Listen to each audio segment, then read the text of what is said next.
दोस्तों नमस्कार, जोहार। चलिए जानते हैं झारखंड सूबा की ताजा खबरों को, लेकिन उससे पहले अगर आपने अभी तक इस चैनल को सब्सक्राइब नहीं किया तो सब्सक्राइब कर लें, जिससे कि आपको झारखंड सूबा की ताजा खबर रोजाना मिलती रहे। सबसे पहली खबर, सरायकेला में चंपई सोरेन ने भरा पर्चा, उनका मुकाबला बीजेपी से। झारखंड मुक्ति मोर्चा में गए गणेश महली से होगा। और बता दें कि झारखंड विधानसभा चुनाव के पहले चरण के मतदान के लिए आखिरी दिन था और आखिरी दिन सरायकेला विधानसभा के लिए पूर्व मुख्यमंत्री और भाजपा उम्मीदवार चंपई सोरेन ने नामांकन दाखिल किया। इस दौरान उन्होंने कहा कि छोटे से गांव से राजनीति में आए और प्रदेश के मुख्यमंत्री बने। आने वाले दिनों में झारखंड में बीजेपी की सरकार बनेगी। और नामांकन के लिए जाने से पहले उन्होंने अपने आवास पर अपने माता पिता की तस्वीर को प्रणाम किया, अपने जिलिंगोड़ा गांव के जाहिर थान एवं ग्राम देवता की पूजा की। अगली खबर, मधु कोड़ा की याचिका सुप्रीम कोर्ट से खारिज, नहीं लड़ पाएंगे विधानसभा का चुनाव। कोयला घोटाले में हुई थी 3 साल की सजा। झारखंड के पूर्व मुख्यमंत्री मधु कोड़ा विधानसभा चुनाव लड़ने की तैयारी कर रहे थे। अब उनके सपने पर ग्रहण लग गया है।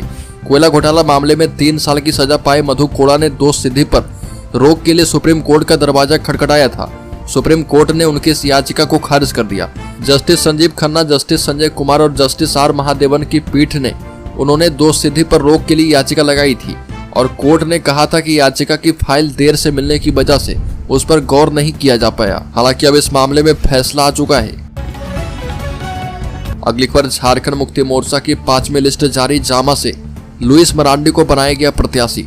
बता दें कि झारखंड मुक्ति मोर्चा का दामन थामने वाली लुइस मरांडी भाजपा की प्रदेश उपाध्यक्ष रह चुकी है और लुइस मरांडी को भाजपा बरहेट से उम्मीदवार बनाना चाहती थी, लेकिन वह दुमका से चुनाव लड़ना चाहती थी। जिसके बाद भाजपा से बात नहीं बनने के बाद वह दिसोम गुरु शिबू सोरेन से मुलाकात की और उनका आशीर्वाद लिया। फिर झारखंड मुक्ति मोर्चा का दामन थाम लिया और अब झारखंड मुक्ति मोर्चा ने उन्हें जामा सीट से टिकट दिया है। अगली खबर, राज्य के धनबाद जिले में कांग्रेस को नहीं मिल रहा उम्मीदवार, विपक्ष को धनबाद सीट पर वॉक ओवर दे देना चाहिए। राज सिन्हा का बड़ा बयान। बता दें कि झारखंड में विधानसभा चुनाव घोषणा के साथ ही राजनीतिक दलों के बीच बयानबाजी तेज है और अलग अलग दलों के नेताओं द्वारा जुबानी हमला किया जा रहा। धनबाद से बीजेपी प्रत्याशी राज सिन्हा ने इंडिया गठबंधन पर जुबानी हमला करते हुए कहा कि विपक्षी दलों के पास मेरे विरुद्ध उम्मीदवार ही नहीं मिल रहा, ऐसे में विपक्ष को धनबाद सीट पर वॉक ओवर दे देना चाहिए। राज सिन्हा धनबाद विधानसभा सीट से बतौर बीजेपी उम्मीदवार के रूप में नामांकन दाखिल करने पहुंचे थे। अगली खबर, राज्य के गिरिडीह जिले में डीसी ने चेक पोस्ट का किया निरीक्षण, कहा कि सीसीटीवी से हर गतिविधि पर नजर रखें। गिरिडीह में निष्पक्ष एवं पारदर्शी तरीके से विधानसभा चुनाव को करवाने को लेकर जिला निर्वाचन पदाधिकारी नमन प्रियस लकड़ा ने गिरिडीह कॉलेज मोड़ चेक नाका का औचक निरीक्षण करके विधि व्यवस्था एवं सुरक्षा व्यवस्था का जायजा लिया है। इस दौरान जिला निर्वाचन पदाधिकारी ने गिरिडीह कॉलेज मोड़ चेक पोस्ट पर तैनात गश्ती दल, एसएसटी आदि के कार्य का निरीक्षण किया। मौके पर उन्होंने जिला में प्रवेश करने वाले वाहनों की सूची एवं चेक नाकों की सक्रियता का गहनता से निरीक्षण किया। अगली खबर, झारखंड चुनाव के पहले चरण के लिए बीजेपी ने जारी की स्टार प्रचारकों की सूची। झारखंड विधानसभा चुनाव को लेकर भारतीय जनता पार्टी ने पहले चरण के लिए स्टार प्रचारकों की सूची जारी कर दी है। इसमें प्रधानमंत्री नरेंद्र मोदी, केंद्रीय मंत्री जेपी नड्डा, अमित शाह, राजनाथ सिंह, नितिन गडकरी, शिवराज सिंह चौहान असम के मुख्यमंत्री, हेमंत बिश्व शर्मा उत्तर प्रदेश के मुख्यमंत्री, योगी आदित्यनाथ समेत कई नेताओं के नाम शामिल हैं। अगली खबर, बीजेपी की लहर से हताश है कांग्रेस गठबंधन। बीजेपी प्रत्याशी के तौर पर नामांकन भरने के बाद बोले चंपई सोरेन। बता दें कि चंपई सोरेन ने कांग्रेस गठबंधन को लेकर बड़ा दावा किया और कहा कि बीजेपी की जबरदस्त लहर से कांग्रेस गठबंधन हताश है। चंपई सोरेन ने बताया कि आज पूरे विधानसभा की जनता मेरे साथ नॉमिनेशन में भाग ले रही है। सभी वरिष्ठ नेता पहुंचे हैं। झारखंड सहित पूरे भारत में बीजेपी की लहर है, जिसे कोई रोक नहीं सकता। कांग्रेस गठबंधन चुनाव में कहीं नहीं टिकेगा। चंपई सोरेन के खिलाफ झारखंड मुक्ति मोर्चा ने गणेश महली को चुनावी मैदान में उतारा है। अगली खबर, सुरेश महतो ने सिल्ली विधानसभा सीट से किया नामांकन, जीत का किया दावा। आजसू प्रमुख सुरेश महतो ने सिल्ली विधानसभा सीट से अपना नामांकन दाखिल किया है। इस दौरान सुरेश महतो के साथ असम के मुख्यमंत्री और झारखंड चुनाव सह प्रभारी हेमंत बिश्व शर्मा मौजूद रहे। सुरेश कुमार महतो ने नामांकन दाखिल करने के बाद कहा कि नामांकन के दौरान जनता का प्यार और आशीर्वाद मिल रहा। हमें उम्मीद है कि हम बड़ी जीत हासिल करेंगे। हमारी कोशिश जनता का भरोसा जीतने की होगी और विकास हमारी प्राथमिकता होगी। अगली खबर, झारखंड को लेकर निशिकांत दुबे का बड़ा दावा, कहा कि विरोधी पार्टियों में मची भगदड़, एक तरफा होगा चुनाव। झारखंड विधानसभा चुनाव को लेकर भाजपा नेता और सांसद निशिकांत दुबे ने कहा कि मैं आज देवघर में ही कैंप किया हूं और मैं आज से देवघर में रहूंगा। संथाल परगना भारतीय जनता पार्टी के लिए बहुत ही महत्वपूर्ण है और कल से हमारे प्रभारी लक्ष्मीकांत वाजपेयी भी देवघर में ही कैंप करेंगे और यहीं रहेंगे और 13 या 14 नवंबर को प्रधानमंत्री मोदी भी देवघर आएंगे। इसी बात से आप अंदाजा लगा सकते हैं कि देवघर हमारे लिए कितना महत्वपूर्ण है। अगली खबर, इरफान अंसारी के बयान पर झारखंड मुक्ति मोर्चा से स्पष्टीकरण की मांग। भारतीय जनता पार्टी के प्रदेश प्रवक्ता प्रदीप सिन्हा ने झारखंड मुक्ति मोर्चा पर बड़ा हमला किया। प्रदेश कार्यालय में 25 अक्टूबर को मीडिया को संबोधित करते हुए उन्होंने हेमंत सोरेन परिवार की बहू को लेकर बड़ा सवाल उठाया और कहा कि सीता सोरेन कभी झारखंड मुक्ति मोर्चा की नेता हुआ करती थी और सोरेन परिवार की बहू है। उनके लिए जिस तरह से अपमानजनक शब्द का प्रयोग किया गया, क्या इसी तरह का बयान दूसरी बहू कल्पना सोरेन के ऊपर इरफान अंसारी के देने पर झारखंड मुक्ति मोर्चा चुप रहता? अगली खबर, संजय सेठ ने कहा कि हेमंत सोरेन और कांग्रेस के खिलाफ झारखंड में लहर, जनता चाहती है बदलाव।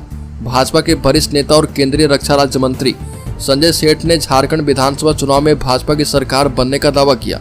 बातचीत करते हुए उन्होंने कहा कि बारिश का मौसम है और बारिश लगातार हो रही, लेकिन भारतीय जनता पार्टी के उम्मीदवार नामांकन कर रहे, जिसमें जनता का जनसैलाब उमड़ रहा। इसमें कार्यकर्ता के अलावा आम लोगों की भागीदारी बहुत है और आम लोगों की जहां भागीदारी हो वहां वर्तमान सरकार के खिलाफ लहर है। हेमंत सोरेन और कांग्रेस पार्टी ने लोगों को छलने का काम किया है। ऐसे में यहाँ की जनता परिवर्तन चाहती है। अगली खबर, बाबूलाल मरांडी ने कहा कि इंडी गठबंधन सरकार में कमीशन खोरी और वसूली एक प्रमुख राजकीय धंधा था। बीजेपी के प्रदेश अध्यक्ष बाबूलाल मरांडी ने इंडी गठबंधन पर निशाना साधा और कहा कि भ्रष्टाचार का पर्याय बन चुकी इंडी गठबंधन सरकार में कमीशन खोरी और वसूली एक प्रमुख राजकीय धंधा बन गया। मुख्यमंत्री से लेकर बड़े बड़े अधिकारी और मंत्रियों तक की इसमें भारी संलिप्तता देखी जा रही है। अपने सोशल मीडिया पोस्ट में लिखा कि जहां एक और राज्य सरकार के संरक्षण में चोरों, डकैतों और लुटेरों द्वारा झारखंड की जनता से लूटकर भय का वातावरण तैयार किया जा चुका है, वहीं दूसरी ओर इंडी गठबंधन के नेताओं, मंत्रियों एवं अधिकारी के द्वारा कभी टेंडर के नाम पर तो कभी जन कल्याणकारी योजनाओं के नाम पर तो कभी सुरक्षा देने के नाम पर तो कभी केंद्र सरकार द्वारा भेजे जा रहे अनाज देने के नाम पर झारखंड को लूटा जा रहा। अगली बार, राकेश सिंह और ऋत्विक श्रीवास्तव को किया गया सम्मानित। झारखंड पुलिस मुख्यालय में सम्मान समारोह का आयोजन किया गया। इस दौरान डीजीपी अजय कुमार सिंह और एडीजी मुख्यालय आर.के. मलिक के जरिए चयन में पदोन्नत किए गए पुलिस अधिकारी को सम्मानित किया गया।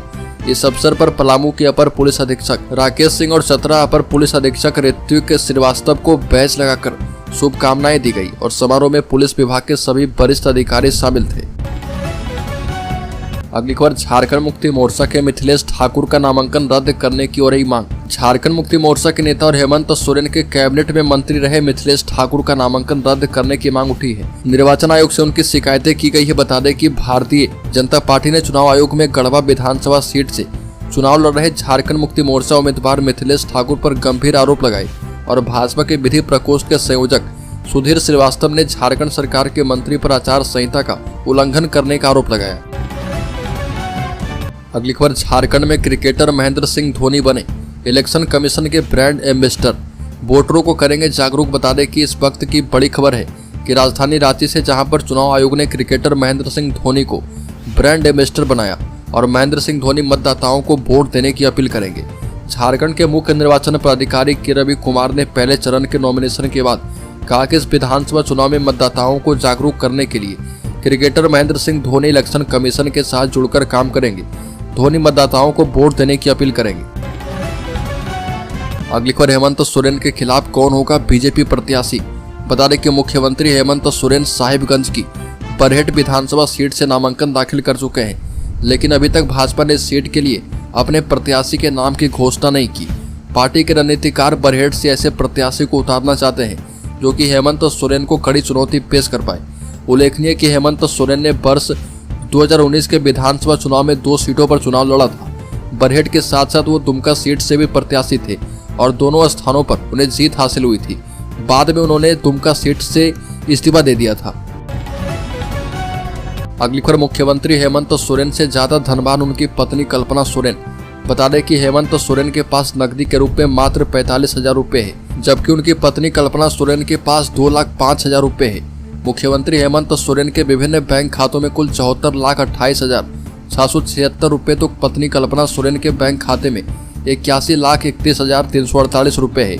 मुख्यमंत्री ने विभिन्न मद में 5,24,612 रुपए तो पत्नी कल्पना सोरेन ने 61,46,374 रुपए का निवेश किया है।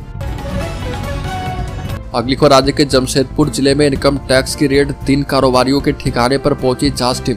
झारखंड में विधानसभा चुनाव के लिए जारी नामांकन के बीच जमशेदपुर के 3 कारोबारियों के ठिकाने पर इनकम टैक्स की रेड पड़ी है।